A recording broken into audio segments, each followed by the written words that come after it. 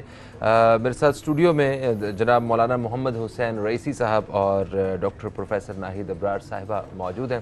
آج ہم نے اپنے مہمانوں سے بڑے خوبصورت انداز سے آج کے موضوع پر رہنمائی لی ہے. میں چاہتا ہوں کہ پروگرام کے جو آخری لمحات ہیں اس میں کوئی پیغام ہمارے ناظرین تک آپ پہنچائیں جس سے عملی طور پہ ہم لوگ کوئی فائدہ اٹھا سکیں. امام خمینی رحمۃ اللہ علیہ فرمایا کرتے تھے کہ اگر 1,24,000 انبیاء کو تہران میں جمع کریں گے تو اختلاف نہیں ہوگا. کیونکہ سب کی نظر خدا پر ہے. تو آج کا پیغام یہ ہے کہ ہم سب کی نگاہ خدا پر ہو اور اس جملے کا مصداق بنے زندگی بھر, الحب للہ والبغض للہ. اگر کسی سے محبت کرے تو خدا کی خاطر, اگر کسی سے دشمنی کرے تو بھی خدا کے خاطر. بس یہ ہمارا پیغام ہے. آپ کی جانب سے کیا پیغام ہوگا؟ کہ مطلب حضرت موسیٰ علیہ السلام نے اللہ تعالیٰ کی بارگاہ میں عرض کی کہ میرے رب تیرا سب سے مقرب بندہ کون ہے؟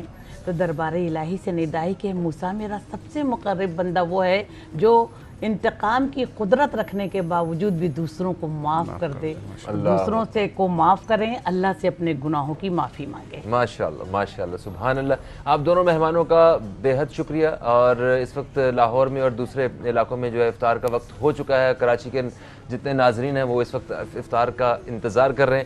تو افطار سے پہلے جب آپ دعا کے لیے ہاتھ اٹھائیں گے تو ہمیں اپنی دعاؤں میں ضرور یاد رکھیے گا. انشاءاللہ آپ سے کل پھر ملاقات ہوگی. کل تک کے لیے خدا حافظ. پاکستان زندہ باد.